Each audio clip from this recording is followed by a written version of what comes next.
Press ক্লাবৰ শ্ৰদ্ধাৰ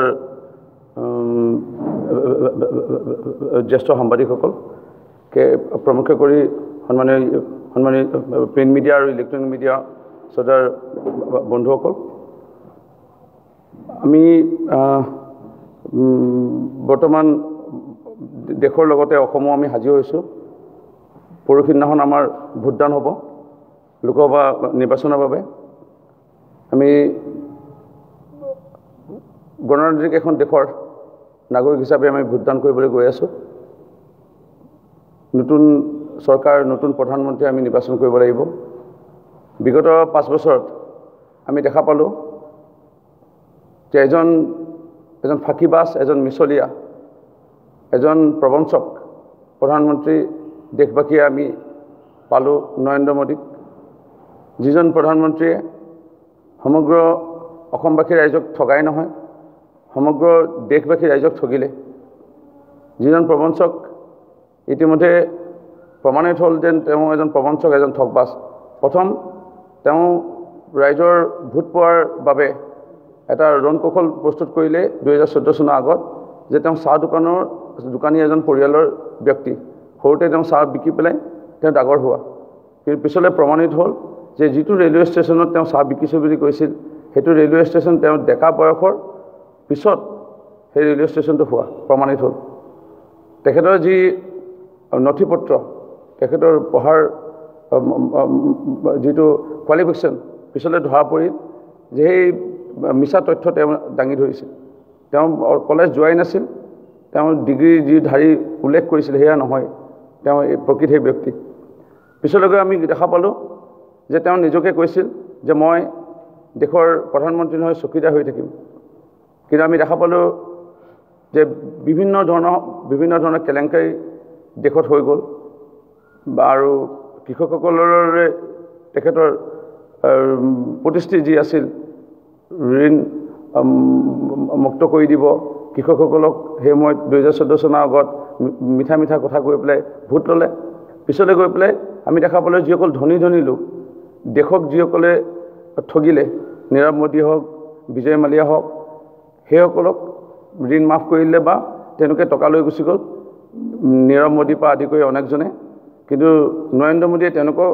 টকা উভতাই অনাটো দূৰৰ কথা, তেওঁলোকক ধৰিব নোৱাৰিলে। যে বহু কোটি টকা আদানীক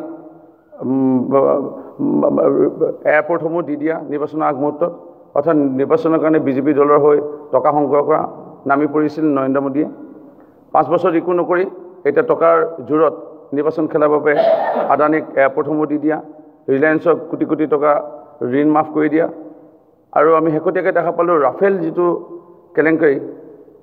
আমি যিমান দূৰ জানো চবতকৈ ছিকিউৰ্ড, সুৰক্ষিত যদি এটা স্থান আছে সেয়া হৈ গ'ল গৃহ মন্ত্ৰালয়। গৃহ মন্ত্ৰালয়ৰ পৰা ৰাফেলৰ ফাইল যিটো হেৰুওৱা, সেইটোতো অতি লজ্জাজনক বিষয়, পৰিতাপৰ বিষয়। ৰাফেলৰ ফাইল হেৰাইছে। আমি 4 খলপীয়া তাত ছিকিউৰিটি থাকে বুলি জানো। প্ৰথম ছিকিউৰিটি সেইটো ভেট কৰি পেলাইহে আকৌ বেলেগ এটা ছিকিউৰিটি ভেট কৰিব লাগিব, তাৰপিছত ছিকিউৰিটি ভেট কৰিহে গৃহ মন্ত্ৰালয়ত সোমাব পাৰি। ইমান কটকটীয়া নিৰাপত্তা থকাৰ পিছত তাৰ ৰাফেলৰ ফাইল হেৰাটোৱে কি প্ৰমাণ কৰে যে বিজেপি দলটোৱে এবাৰ টকা জোৰেৰে নিৰ্বাচনৰ এই জয়ীৰ এটা ৰণকৌশল প্ৰস্তুত কৰিছিল। কিন্তু দেশবাসী ৰাইজে আজি এই নৰেন্দ্ৰ মোদী যিজন চকীদাৰ বুলি কৈ, এতিয়া চকীদাৰ বুলি ক'লে চোৰ বুলি কয় তেখেতক, সেই তেনেকুৱা এজন আমি প্ৰধানমন্ত্ৰী। মই যিমান দূৰ শুনিছোঁ বিভিন্ন ৰাষ্ট্ৰীয় মাধ্যমৰ, বিভিন্ন ৰাজ্যিক মাধ্যমৰ মই বাতৰি চেনেলবোৰ অধ্যয়ন কৰিব চেষ্টা কৰিছোঁ। এই নৰেন্দ্ৰ মোদী নেতৃত্বাধীন এই বিজেপি দলৰ চৰকাৰ যে দেশবাসীয়ে নিবিচাৰে সেয়া প্ৰমাণিত হৈছে। থাকিল কথা অসমৰ ৰাইজক এনেধৰণে প্ৰবঞ্চনা কৰিব, এনেধৰণে ঠগিব, বিভিন্ন জাতি জনগোষ্ঠীক ঠগিব, প্ৰত্যেকটো স্থলৰ লোকক ঠগিব, অসমবাসী ৰাইজে কেতিয়াও সপোনতো ভবা নাছিল। প্ৰথম কথা হ'ল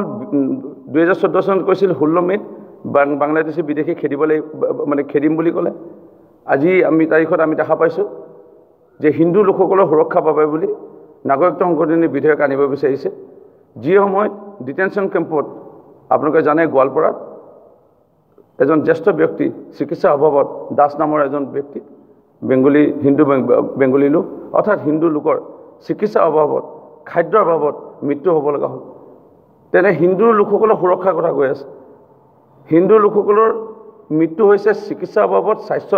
আমাৰ উচিত চিকিৎসাৰ অভাৱত খাদ্যৰ অভাৱত হিন্দু লোকসকলৰ মৃত্যু হৈনে বাংলাদেশৰ পৰা মানে হিন্দু লোকসকলক অনা কথা উল্লেখ কৰিছে এইপিনে 855 জন শ্বহীদক নক্সাত কৰি উলংঘ হৈ প্ৰতিবাদ কৰাৰ পিছতো অসমীয়াই উলংঘ হৈ পেলাই প্ৰতিবাদ কৰাৰ পিছতো আজি শ্বহীদ পৰিয়ালে বঁটা ঘূৰাই দিয়াৰ পিছতো সদৌ অসম ছাত্ৰ সন্থাই জাতীয় নায়কৰ খিতাপ উপাধি ঘূৰাই লোৱাৰ পিছতো কৃষক মুক্তি সংগ্ৰাম সমিতি যুৱ ছাত্ৰ পৰিষদকে লৈ 70টা সংগঠনে প্ৰতিবাদ কৰাৰ পিছতো সদৌ অসম ছাত্ৰ সন্থাৰ নেতৃত্বত টাইম ছাত্ৰ সন্থা লাচি থানাকে লৈ বিল লাচি থানাকে লৈ অসম আহোম যুৱ পৰিষদকে লৈ স্বাধীনতা ছাত্ৰ সন্থা আদিবাসী ছাত্ৰ সন্থাকে লৈ আজি প্ৰায় 26টা সংগঠনে প্ৰতিবাদ কৰাৰ পিছতো হীৰেণ গোহাঁইৰ দৰে ব্যক্তি অজিত ভূঞাৰ দৰে ব্যক্তি স্বনামধন্য আমাৰ নমস্য ব্যক্তি অসমৰ ঋষিকেশ ডেকাকে প্ৰমুখ্য কৰি যিসকল বুদ্ধিজীৱী আমাৰ জ্ঞানজ্যেষ্ঠ ব্যক্তি তেওঁলোকে নালাগে বুলি কোৱাৰ পিছতো সংবাদ মাধ্যমে আপোনালোকে প্ৰতিবাদ কৰাৰ পিছতো অসমৰ ৰাজপথত অলিয়ে গলিয়ে চাহ বাগিচাৰ লোকে মাছাল লৈ প্ৰতিবাদ কৰাৰ পিছতো গাঁৱৰ লোকে মাছাল লৈ প্ৰতিবাদ কৰাৰ পিছতো অমিত শ্বাহ বিজেপি দলৰ সভাপতিয়ে লখিমপুৰৰ সভাত ফিতাহি মাৰি কোৱা যে আমি নাগৰিকত্ব সংশোধনী বিধেয়কখন আনিমেই যোৱাকালি মেনিফেষ্টোটো ওলাইছে নিৰ্বাচনী ইস্তিহাৰত বিজেপি দলে কৈছে যে আমি আনিমেই এই কথাবোৰৰ পৰা প্ৰমাণ হৈছে যে অসমৰ ৰাইজ ক্ষোভিত হৈ আছে আমাৰ কংগ্ৰেছ দলৰ পক্ষত এবাৰ ভোটদান পৰিব কিন্তু আমি যিমান আশা কৰিছিলোঁ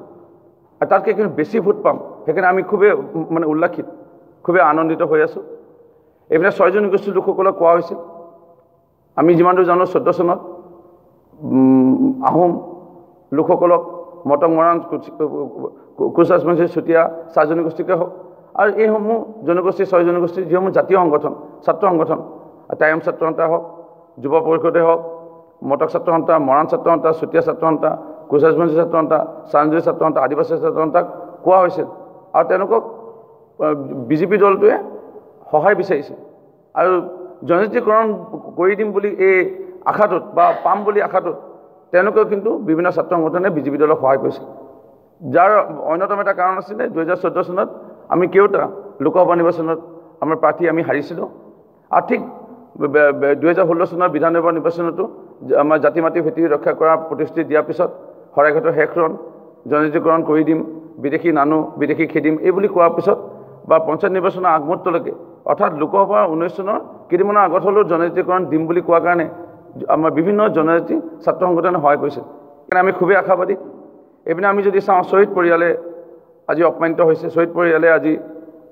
মুকলিকে বিজেপি দলক ভোট দিব নালাগে বুলি কৈছে বিভিন্ন আমাৰ দল সংগঠনে প্ৰতিবাদ জনাইছে আমি শেহতীয়াকৈ যে আমি যিটো অসমৰ ৰাইজৰ মন বুজি পালোঁ অসমৰ ৰাইজ আমাৰ খুব সহজৰ অসমৰ ৰাইজে কেতিয়াবা মানে অকণমান আৱেগিকভাৱে অকণমান কেতিয়াবা পৰিচালিত হৈ যায় যাৰ কাৰণে ডিব্ৰুগড় লোকসভা নিচিনা এটা অতি নামী এটা লোকসভাৰ পৰা ৰামেশ্বৰ তেলীৰ দৰে এজন ব্যক্তি যিজন ব্যক্তি বিধায়ক হৈ যোৱা কালচোৱাত তেখেতৰ অকল মাটি সম্পত্তি গুৱাহাটী বাহিৰত মাটি সম্পত্তি বহুত তেওঁ ফ্লেট কিনিলে গাড়ী ঘোঁৰা বহুত দামী দামী আছে তেওঁ অকল সেই সৰু ঘৰ এটা দেখুৱাই তেওঁ অকল আৱেগিকভাৱে মানুহৰ পৰা ভোট লৈ পেলাই দুলীয়াজানৰ পৰা বিধায়ক হ'ল আৰু 14 চনত অপপ্ৰচাৰ কৰি আমাৰ দলৰ নেতা তথা শ্ৰমিক নেতা জ্যেষ্ঠ এজন কংগ্ৰেছ দলৰ আমাৰ এজন স্বনামধন্য ব্যক্তি নেতা পৱন সিং ঘাটৰ ডাঙৰীয়াৰ অপপ্ৰচাৰ কৰি বিজেপি দলটোৱে এই নৰেন্দ্ৰ মোদীৰ লগতে বিজেপি দলৰ যিবোৰ মিছা বা প্ৰবঞ্চনামূলক কথা বা ফাঁকি কথাৰে লোকসভা নিৰ্বাচনত জয়ী হৈছিলে যিজন ৰামেশ্বৰ তেলী এই বিগত 5 বছৰ মই যিমান দূৰ লাহোৱাল মই ডুমডুমা মাৰ্ঘেৰিটা ডিগবৈ আৰু আমাৰ নাহকটীয়া দুলীয়াজান অলপ ঘূৰিছোঁ আৰু মৰাণ সমষ্টি ঘূৰি পেলাই যিটো পাইছোঁ তেখেতৰ সাংসদ পুঁজিয়ে ভালধৰণে 5 বছৰ ব্যৱহাৰ কৰিব নোৱাৰিলে ভালধৰণে খৰচা কৰিব নোৱাৰিলে আৰু আহোমৰ লোকসকলৰ কাৰণে কীৰ্তিচিহ্নসমূহ যিসমূহ আছে মৈদামৰ পৰা আদি কৰি যিসমূহ আমাৰ দেওঘৰ আছে সেইবোৰ নিৰ্মাণ কৰাৰ ক্ষেত্ৰত বা সাংস্কৃতিক দিশত একো উল্লেখযোগ্য পদক্ষেপ নল'লে চাহ বাগিচাৰ লোকসকলক বোলে চাহ বাগিচাৰ লোকসকলৰ উন্নয়নৰ বাবে কিবা এটা নতুন এটা বোলে স্কিল ডেভেলপমেণ্ট চেণ্টাৰ নতুন ITI প্ৰতিষ্ঠান কৰা বোলে গেছ ক্ৰেকাৰত 100টা নতুনকৈ চাকৰি সংস্থাপন বোলে নতুনকৈ সৃষ্টি কৰি বোলে তাত সংস্থাপিত কৰাই হওক বা অন্য জাতি জনগোষ্ঠীৰ লোকসকল আছে মৰাণ মটক লোকসকলৰ বাবে বোলে সংগ্ৰহালয় নিৰ্মাণ কৰা তেওঁলোকক বোলে জাতি জনগোষ্ঠীটোক আগুৱাই নিয়াৰ বাবে নতুনকৈ কিবা এটা চাকৰি সংস্থাপনৰ ক্ষেত্ৰত তেওঁলোকৰ থলুৱা সামগ্ৰী উৎপাদনৰ ক্ষেত্ৰত বোলে কিবা ব্যৱস্থা কৰাৰ বাবে নতুন কেন্দ্ৰ চৰকাৰৰ পৰা নৰেন্দ্ৰ মোদী বা আঁচনি অনা কোনো নতুন আঁচনি নাই মানে কেনেকুৱা ফলাফল দেখুৱাব পাৰিব জিকিব যদি কিমান ভোটত জিকিব দুইটা কেণ্ডিডেটৰ কথা আপোনাৰ দৃষ্টিভংগী তাৰমানে মই যিমান দূৰ ঘূৰিলোঁ মই বেছি বহাই নকওঁ এইটো ফাইটিং মাৰি কৰা নিচিনা কোৱা নিচিনা হ'ব অহংকাৰ ভাৱেৰে বা অভিমান ভাৱেৰে কোৱা নিচিনা হ'ব প্ৰমোদ সিং ঘটোৱা ডাঙৰীয়া আমি কেইদিনমান আগলৈকে আমাৰ যিটো সমীক্ষা মানে 30-40 হাজাৰ ভোটত জিকিব বুলি আমি ধাৰণা কৰিছিলোঁ এতিয়া মোৰ ধাৰণা আছে প্ৰায় 50,000 অধিক ভোটত জিকিব সুশান্ত বৰগোহাঁই ঠিক তেনেকৈ 50,000 অধিক ভোটত জিকিব অলপ হয়তো সুশান্ত বৰগোহাঁই ডাঙৰীয়া প্ৰমোদ সিং ঘটোৱা ডাঙৰীয়াতকৈ অলপ বেছি ভোটত জিকিব নাই কিন্তু প্ৰতিষ্ঠি আছিলে তেওঁলোকৰ নিৰ্বাচনৰ আগত 2014 চনত 3.5 টকা দিম দ্বিতীয়টো বিষয় মাটি পটা আমি চাহ বাগিচা আদিবাসী লোকসকলক শেহতীয়াকৈ 5 বছৰীয়া বিজেপি দলটোৱে কেন্দ্ৰ চৰকাৰে হওক ৰাজ্য চৰকাৰে 3 বছৰ হওক বিজেপি কেন্দ্ৰ চৰকাৰে 5 বছৰ হওক দিব নোৱাৰিলে তৃতীয়টো বিষয় হ'ল জনজাতিকৰণ যিটো আমাৰ অন্যতম মূল দাবী আছিলে আচ্ছা আৰু অসম সামন্ত সংঘ জনজাতিকৰণ আজিলৈকে কৰিব নোৱাৰিলে জনজাতিকৰণ কৰিম বুলি কৰি আজি 5 বছৰে ঠগিলে আৰু চতুৰ্থটো বিষয় হ'ল চাকৰি বাকৰি নিবনুৱা যুৱক যুৱতীক চাকৰি দিয়াৰ ক্ষেত্ৰত 5 বছৰে আজি কেন্দ্ৰৰ বিজেপি চৰকাৰে হওক 3 বছৰ ৰাজ্য বিজেপি চৰকাৰে একো কৰিব নোৱাৰিলে কংগ্ৰেছ দলৰ চৰকাৰ সময়ত যিবোৰ আমি কেইটামান চাকৰি দিছিলোঁ টেটৰ মাধ্যমেৰে 4 লাখতকৈ অধিক আমি নিবনুৱা যুৱক যুৱতী চাকৰি আশা কৰ্মী বুলি পেলাই আমি কেইটামান চাকৰি অংগনবাদী কৰ্মী সহায়িকা বুলি কেইটামান চাকৰি পুলিচতে হওক ফৰেষ্ট ডিপাৰ্টমেণ্টত কেইটামান চাকৰি সেইকেইটা চাকৰি নতুনকৈ কিন্তু চাকৰি আৰু মুকলি নাপালে এই কথাবোৰ লৈ পেলাই চাহ বাগিচাৰ লোকসকল ক্ষোভিত হৈ আছে আৰু সকলোৱে এই কথাৰে এবাৰ উপনীত হৈছে যে হাজাৰ এই ইলেকশ্যনৰ আগত এবাৰ বিজেপি দলে আমাৰ চাহ বাগিচাৰ শ্ৰমিকৰ কথা মনত পৰিছে 2 কেজি চেনি আৰু এনেকৈ 2 মাহৰ কাৰণে মাত্ৰ চাউল দিয়া যিটো কথা চাহ বাগিচাৰ লোকসকলে মৰ্মে উপলব্ধি কৰিছে যে এইটো অকল নিৰ্বাচনত ভোট পাবৰ কাৰণে সেইকাৰণে চাহ বাগিচাৰ শ্ৰমিকে বা আদিবাসী লোকসকলে বা সৰ্বাধন ডিব্ৰুগড় লোকসভা সন্মানীয় ডিব্ৰুগড় লোকসভা সমষ্টিৰ ৰাইজে মোৰ দৃঢ় বিশ্বাস প্ৰমোদ সিং ঘটোৱা ডাঙৰীয়া যিজন এজন সৰল ব্যক্তি